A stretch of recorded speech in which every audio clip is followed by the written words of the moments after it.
Go ahead and page for it. Oh, she can call you and say. Yep. Hey guys, anybody who It's is a on Zoom that isn't on stupid mute, Didn't know how to do it. go ahead and do so because we can hear some background noise. Probably not yours, but maybe. Okay, cool. Today is, what's the date? June 16th. I'll let Mark, you can introduce yourself. We're going to learn more about the e-signatures coming our way here in the perioperative area. So please use your undivided attention. Thank you everyone for your time this morning. My name is Mark Licata. I'm the project manager for the project. Chris Hardy's with me as well. He's a manager within HM and he's on the project team. The purpose of today is to show you the application. Obviously, this is an application which is used on the iPad for the providers to capture consent. The intent is not for you guys to be an expert in this or anything like that. However, at our other go lives, we have found that it works well to give a demo of the application to all the pre-op PACU nurses, so you are familiar with the kind of things they're doing. Occasionally, you'll get a situation where a resident might rotate on and they might have some very basic questions. If you've seen it before, just generally just being able to help out, but not expected to be experts in it. We're going live next Monday. We're going to have people providing at the elbow support for at least the first week, and then we'll see from there. It has gone live already at East Ann Arbor, Kellogg, and Brighton. All of those go lives have been pretty smooth as they go. So we're hoping for a similar experience here. Obviously, this is much larger. Like I said, the application is on iPads. However, I'm just going to, so this can be shared through the Zoom and on the screen back there. I'm going to show the desktop version of the application. It works very, very similarly. There's only a couple of very minor differences between the PC and the iPad, but I'm just using that just for ease of purposes. But yeah, it works very similar on the iPad. So I'm going to go ahead and do that demo now. So on the iPad, it's like it's very much the same. Hold it. So it's like a logical application there on the iPad, but you can see there on the desktop, it's the same thing. The provider logs in with their level 2 username and password. It is very important that the provider logs in rather than someone logging in for them, as they might sometimes ask. That's because when they're logging in, that's actually going to fill in their signatures and stuff automatically down the line once they've actually finished the consent with the patient. And so that means that them logging in, sometimes they complain about it because it is a little bit of a pain, but that's also saving them effort down the line by not having to sign the forms themselves. So this is them in effect entering their signature. So I'm just signing in with my level 2 username and password now. Now, this is one of the only few differences. And again, I'm going to try and show this here. So you can search for the patient using name, MRN, or CSN. But then on the iPad, you can also scan using the barcode. And there's a scan button in the top right-hand side of the screen, which isn't on the desktop version, obviously. And when you press this scan button, it opens up the camera there, and that's where you can scan the patient's wristband. You can also, in like Brighton, for example, I think it's the CVIS, well, not CVIS code. What's that? Sorry? CSN. No, there's another barcode which is. How is it? You're too Kirby. I'm too Kirby today. Sorry. Pixis, yeah, Pixis. You're too Kirby. So it's easy to scan that one as well. So from that perspective, they can scan the barcode, and that's often what the provider finds the easiest to do. But they can search on name, MRN, or CSN. We do try and encourage them to select the correct CSN, as I'll show in a second. I'm just going to search on name for the purposes of this. If it will. I'm just going to find my test patient I prepared earlier.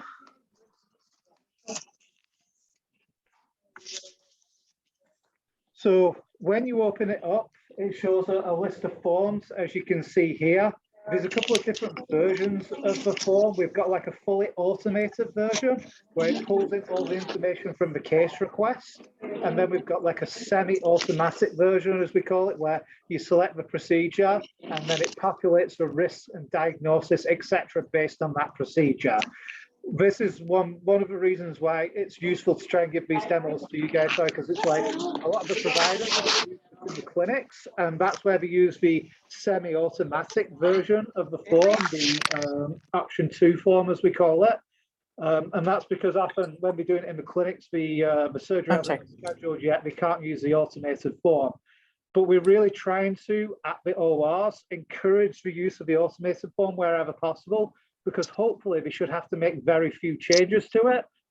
Obviously we try to bring the biggest benefits of this as possible for the providers. So I'm going to show this automated version for first.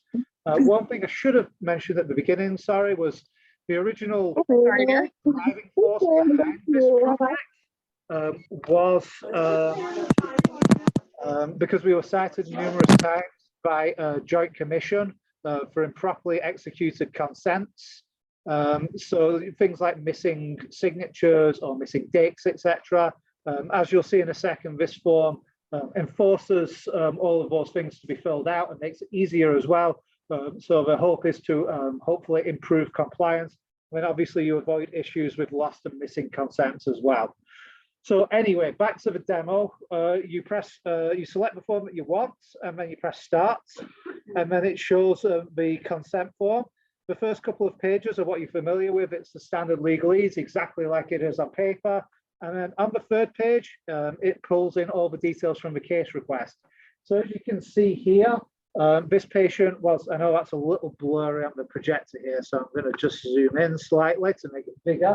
This patient was diagnosed with a left shoulder rotator cuff request, so they are scheduled for a shoulder arthroscopy.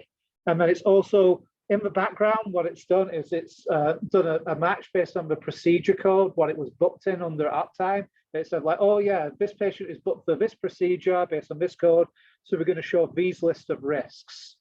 But all of these fields are editable and can be changed. So if we want to add an extra in, so if we risk, so if we want to say like extra pain or something, we can add that to the bottom of the form and that will all be saved.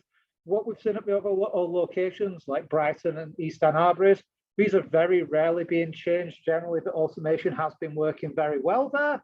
So that's why we're trying to encourage it as much as possible. But this is how it works. And then on the next page, there is a diagram. Again, this is a very small difference here between the iPad and the PC, just in terms of when you are on the iPad and you click on the diagram, it makes it a little bit bigger. Yeah. You've drawn it with your finger.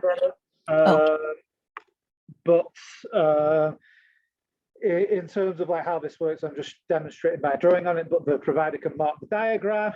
And then, so this is the only other thing which really to keep in mind when we go live is that you can see in the top right-hand corner here, there's an items remaining count, which is set to 2.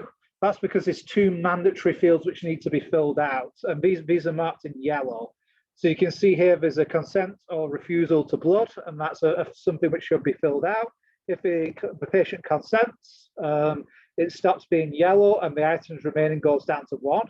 If they refuse, it does prompt a reason for refusal. These are the reasons which were approved by the Consent Governance Committee.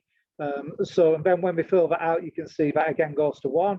And then when the patient signs, it automatically fills in this field here saying the consent was explained and obtained by me because I'm logged into the application. And then it's done that timestamp as well. So again, this is why the provider is logging in, because it's automatically filling in their name as the person who has explained the consent. And then it's doing that timestamp as well. If the provider forgets to fill out all of the fields and then they try and press save, it does warn them saying that the form is incomplete and there are missing fields. If you press accept, it will take them back to the search screen. This is because in some areas, the providers like to pre-prepare the consent, so we can't make this like a really hard stop. So it's just a soft stop. What we've seen at the other areas, and it only happens once or twice generally, is that providers will just not read this message and click past it. And then when it gets to the pre-op huddle at the bedside, they'll be like, oh, there's no consent. And the provider will say, well, I did it. In all of the cases which we saw at the other go lives, it was just a case of getting a provider to sign back in and make sure they've filled in all of the fields. So that's just something to keep in mind as we go live, but hopefully it should happen minimally. And it was never a really big deal. It's just a case of just making them aware that we need to make that. And most providers don't make that mistake, but it is something to keep an eye out from. Once you've filled out all of the fields and you press save, the document goes off into MyChart. It goes into the media tab like any other document. It's that the description is automatically populated with the name of the procedure to hopefully try and make it easier to find.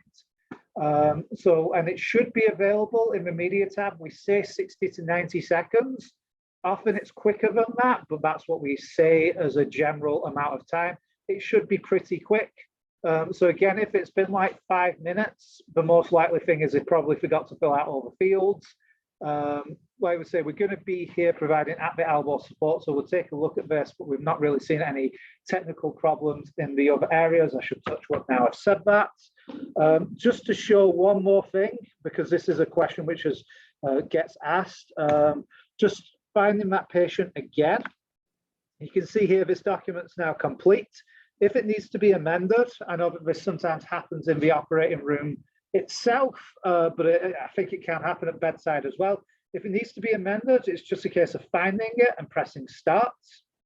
And then you can see here this form sealed, and that means that at the moment it's sealed and you can't make any changes to it. If you press this amend button in the top left-hand corner, what this does is displays a warning message saying, like, if you amend the form, it's going to clear all the signatures. So then it's, if you're sure you want to amend the form, you can see there it's retained the change which I made earlier to add the extra risk to the patient. But if you wanted to make, add another procedure, so I'm just going to write test here. And then when you go to actually sign the form, again, you can sign, and then it's added a new timestamp to the form there. When you press save, it goes off into MyChart again.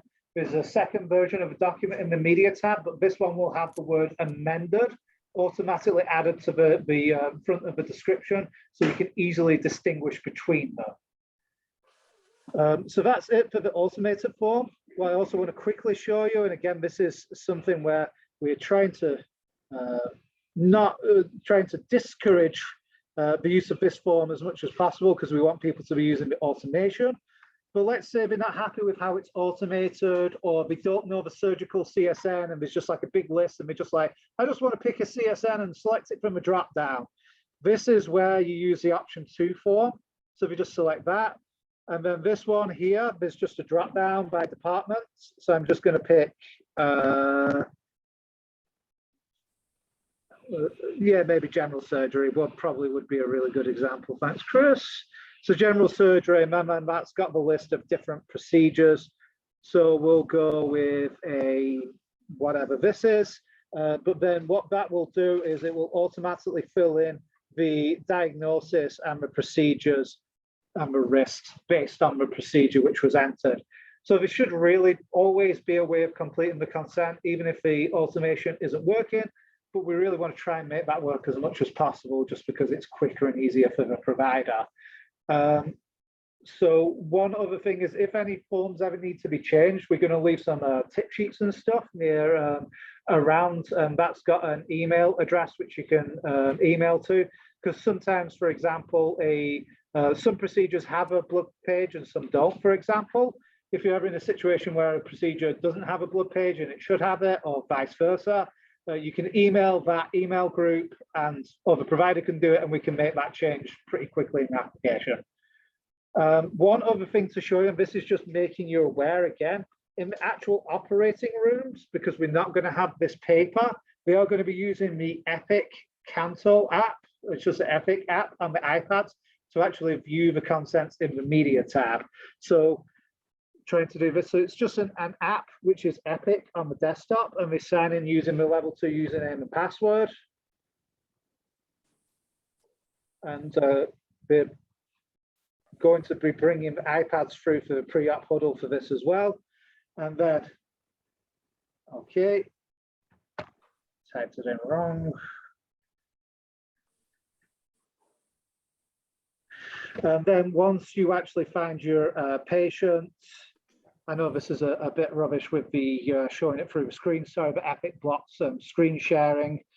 So then when you actually find it in the media tab here, when you find your patient, you can just search for the consent and then find it in the media tab. And then that's what they're going to use for the actual timeout procedure.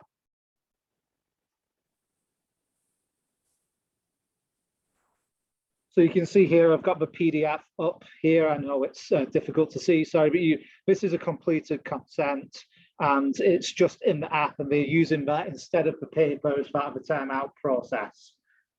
So hopefully we should be minimizing paper as much as possible and also using the iPads in the room.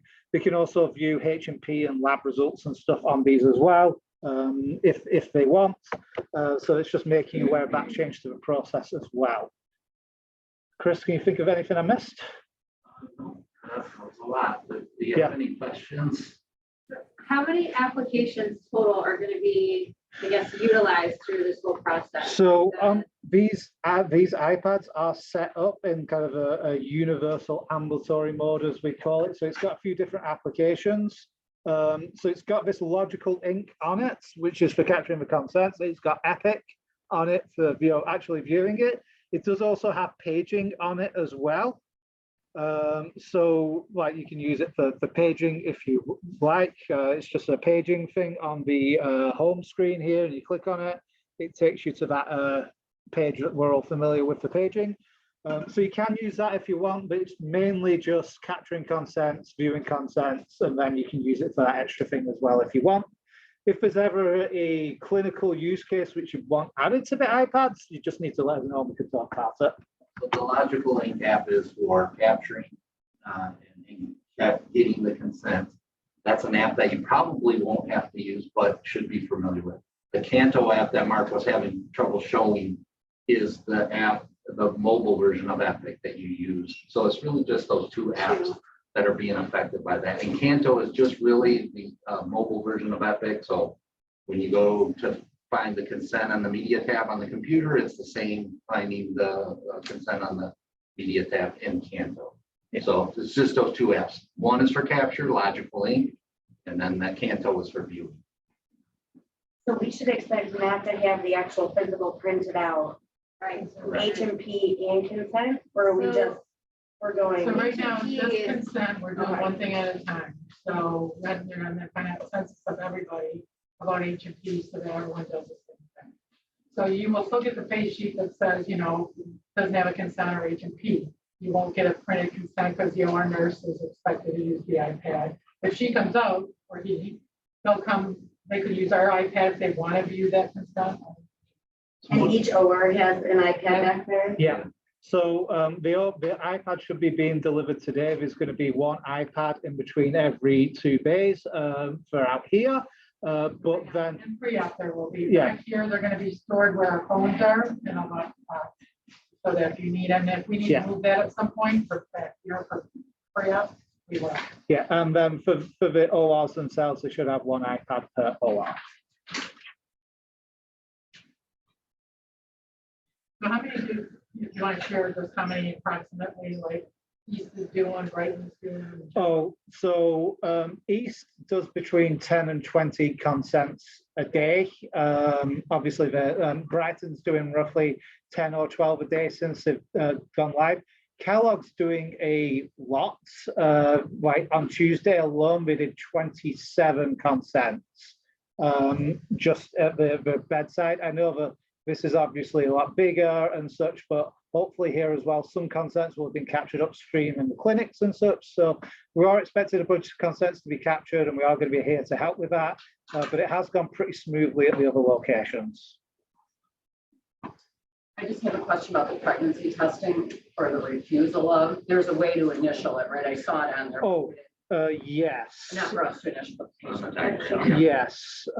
So the pregnancy test, this is again a small difference. On the thing here, you can just write it in, but on the actual iPad, when you click on it, I can kind of show this again. I know it's not ideal, sorry, but when you click on it on the iPad, it actually makes it bigger, and then we can initial on it there. What we say on that is that, you know, this should be just, you know, we don't need to click on it every time. It's just if we're refusing it, we need to click on it and get that filled in. Right, Otherwise, we put don't need an to. A on there or We wouldn't do anything with it. That's the provider's responsibility. Oh, But yeah. what I could see happening is the consent's already done, say in the clinic, and the patient gets here and says, yeah, no, you can't do a pregnancy test, which we run into occasionally.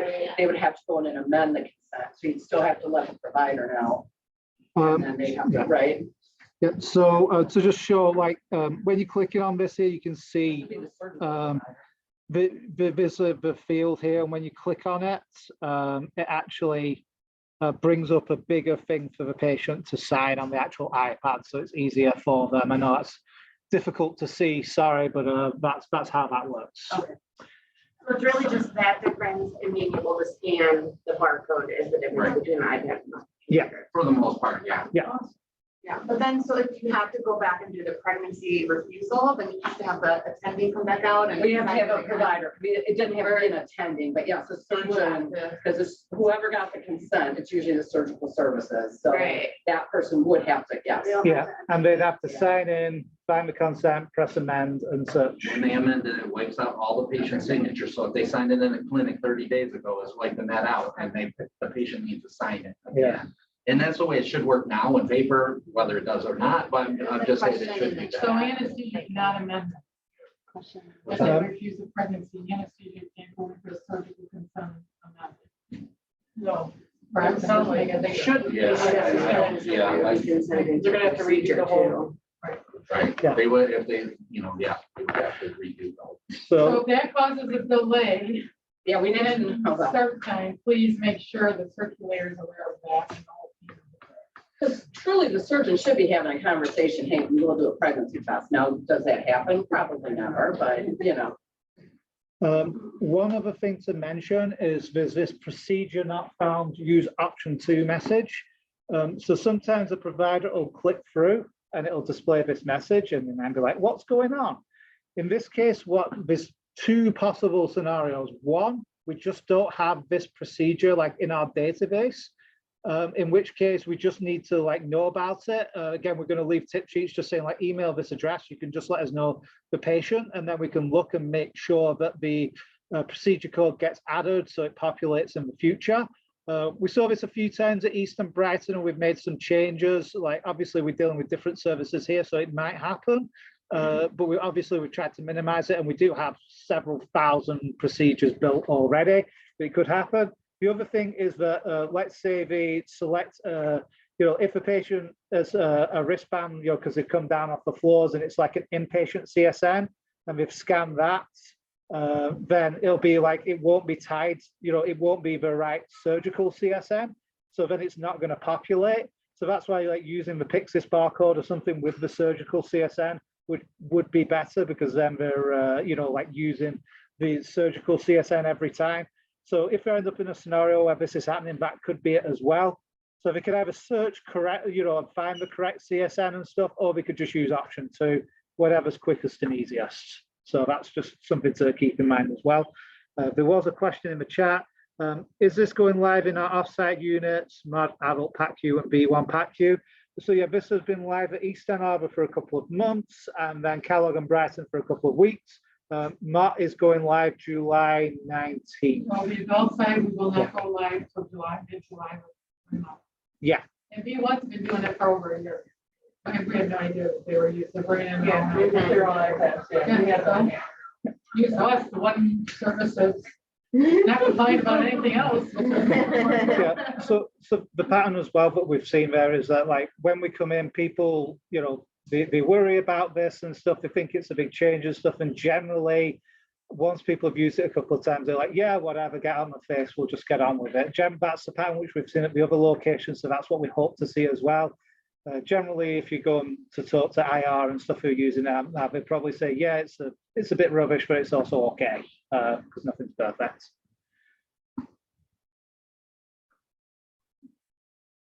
Any other questions? Thank you very much, everyone, for your time. And we'll see you next week. Thank you. Thank you, Mark. That was great. Thank you. Hi, I thought that was you maybe back there. How are you doing? I recognize That's what looks so different online. I know, he has this vision of people like real tall, and short, and Oh, no, you're doing great. I look